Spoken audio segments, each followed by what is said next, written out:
A1 टेलिभिजनको राष्ट्रिय समाचारमा आशा दाहालको नमस्कार।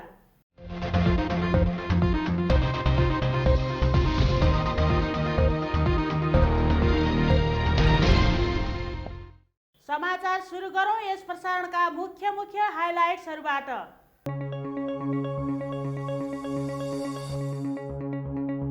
आज श्री पञ्चमी विद्याकी देवी सरस्वतीको पूजा आराधना गरी भव्य रूपमा मनाइयो।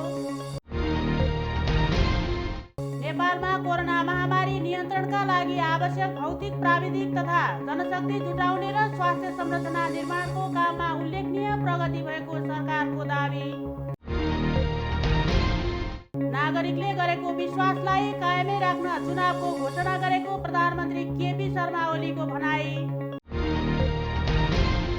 संवैधानिक इजलासमा आज मंगलबारदेखि एमिकस क्युरीको बहस सुरु।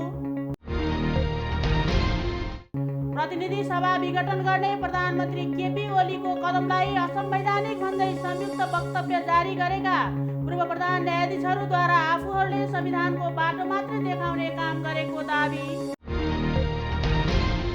नेकपा दाहाल नेपाल समूहका अध्यक्ष पुष्पकमल दाहाल प्रचण्डले प्रतिनिधि सभा विघटनको कदम राष्ट्र, नागरिक र लोकतन्त्रको हितमा नरहेको दावी।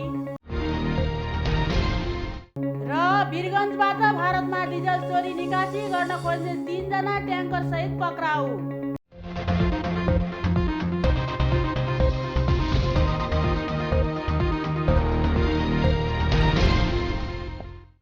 अब पालो विस्तृत राष्ट्रिय खबरको सुरुमा सरस्वती पूजा सम्बन्धी प्रसङ्ग। आज श्री पञ्चमी विद्याकी देवी सरस्वतीको पूजा आराधना गरी भव्य रूपमा मनाइएको छ। यस दिन नेपालमा सरस्वतीको पूजा विशेष तरिकाबाट गर्ने प्रचलन छ। आजको दिनलाई साहित्यकार, कलाकार, पत्रकार, शिक्षक र विद्यार्थी आआफ्नो कला साधनाका वस्तु कलम, कापी, कुची र वाद्ययन्त्र आदिलाई सरस्वतीका रूपमा पूजा आराधना गरेर मनाउने गर्दछन्। सरस्वतीलाई तान्त्रिकहरूले तन्त्र सिद्धिका लागि तारा देवीका रूपमा पनि मान्दछन्। वसन्त ऋतु सुरु हुने विश्वासका साथ आजको दिनलाई वसन्त पञ्चमी पनि भनिन्छ।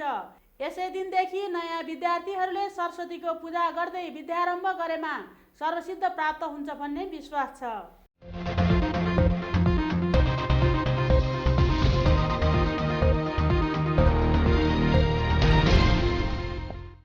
अब सरकारद्वारा 3 वर्षमा गरिएको उपलब्धि सम्बन्धी प्रसङ्ग।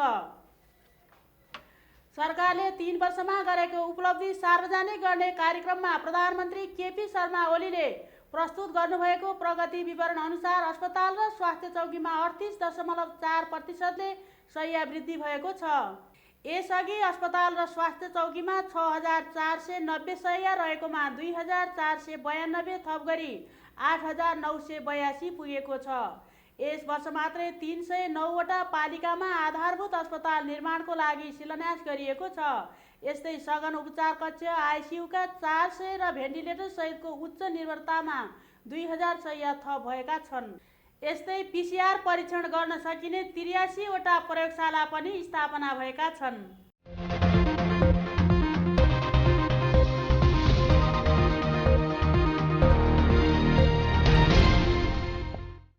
अब प्रधानमन्त्री केपी शर्मा ओलीको भनाई सम्बन्धी प्रसङ्ग। प्रधानमन्त्री केपी शर्मा ओलीले नागरिकले आफूलाई गरेको विश्वासलाई कायमै राख्न चुनावको घोषणा गरेको बताउनु भएको छ। सरकार गठन भएको 3 वर्ष पुरा भएको अवसरमा आफ्ना उपलब्धिबारे जानकारी दिँदै उहाँले आफूले लगातार विवाद समाधानका लागि प्रयास गरिरहे पनि सफल हुन नसकेपछि पुस 5 गते प्रतिनिधि सभा विघटन गर्नु परेको बताउनुभयो। स्वस्थ ढङ्गले पार्टी र सरकार चलाउन प्रयास गरे पनि आफ्नै सहकर्मीले चल्नै नदिएपछि बाध्य भएर प्रतिनिधि सभा भङ्ग गरेको उहाँको दाबी छ।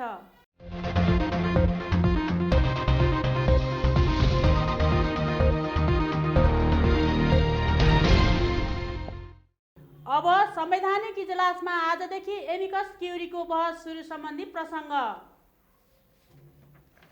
संवैधानिक इजलासमा आजदेखि एमिकस क्युरीको बहस सुरु भएको छ। प्रतिनिधि सभा विघटन विरुद्ध परेको 13वटा रिट निवेदन माथिको जवाफी बहस सकिएसँगै आजदेखि अदालतका सहयोगी अर्थात् एमिकस क्युरीको बहस सुरु भएको हो। एमिकस क्युरीको बहसपछि निर्णय आउनेछ।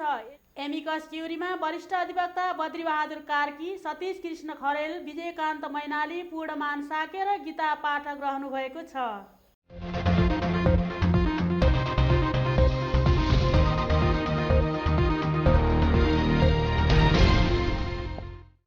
अब पूर्व प्रधान न्यायाधीशहरूको भनाई सम्बन्धी प्रसङ्ग।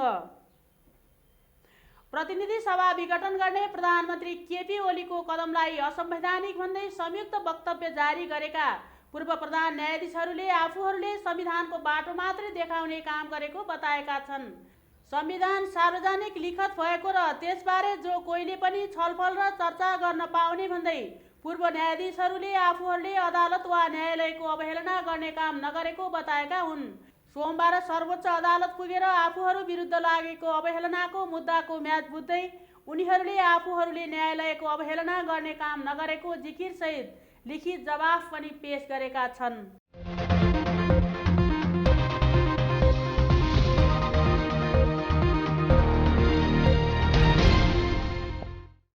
अब नेकपाका अध्यक्ष पुष्पकमल दाहाल प्रचण्डको अभिव्यक्ति सम्बन्धी प्रसङ्ग।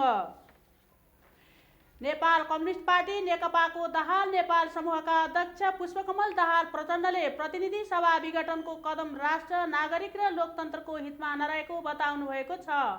भरतपुर विमानस्थलमा सोमबार पत्रकारहरूसँग कुराकानी गर्दै उहाँले आउँदो प्रतिनिधि सभा चुनाव पनि नहुने विचार व्यक्त गर्नुभएको हो। उहाँले भन्नुभयो, चुनाव हुँदैन, प्रश्न भए हुन्छ। उहाँको दाबी थियो, यो चुनाव हुनका लागि गरिएको कदम नै होइन, लामो बलिदान र सङ्घर्षबाट प्राप्त उपलब्धि अहिले धरापमा रहेको जनाउँदै उहाँले संविधान र लोकतन्त्रको रक्षाका लागि नै आफूहरू आन्दोलनमा रहेको समेत बताउनु भएको छ।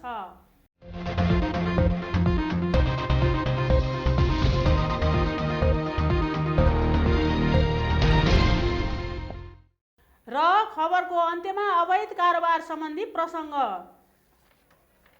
वीरगञ्जबाट भारतमा डिजल चोरी निकासी गर्न खोज्ने 3 जना ट्याङ्कर सहित पक्राउ परेका छन्।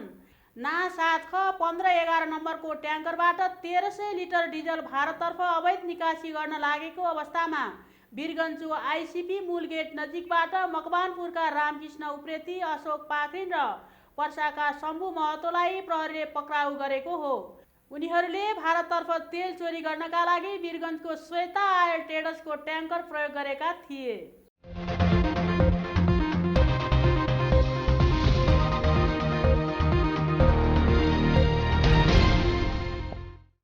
राष्ट्रिय समाचारको अन्त्यमा जाँदा जाँदै मुख्य हाइलाइट्सहरू फेरि एकपटक। आज श्री पञ्चमी विद्याकी देवी सरस्वतीको पूजा आराधना गरी भव्य रूपमा मनाइयो। नेपालमा कोरोना महामारी नियन्त्रणका लागि आवश्यक भौतिक, प्राविधिक तथा जनशक्ति जुटाउने र स्वास्थ्य संरचना निर्माणको काममा उल्लेखनीय प्रगति भएको सरकारको दाबी। नागरिकले गरेको विश्वासलाई कायमै राख्न चुनावको घोषणा गरेको प्रधानमन्त्री केपी शर्मा ओलीको भनाई। संवैधानिक इजलासमा आज मंगलबारदेखि एमिकस क्युरीको बहस सुरु।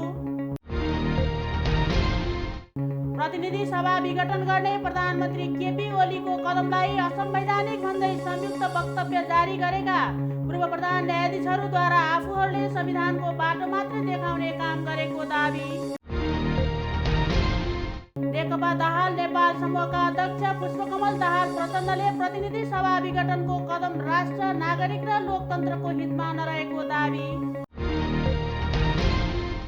र वीरगञ्जबाट भारतमा डिजल चोरी निकासी गर्न खोज्ने 3 जना ट्याङ्कर सहित पक्राउ।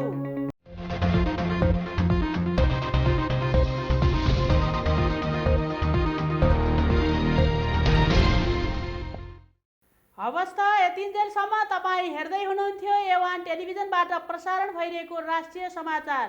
फेरि पनि ताजा समाचार लिएर उपस्थित हुने नै छौँ। तबसम्मको लागि बिदा दिनुहोस्। नमस्ते।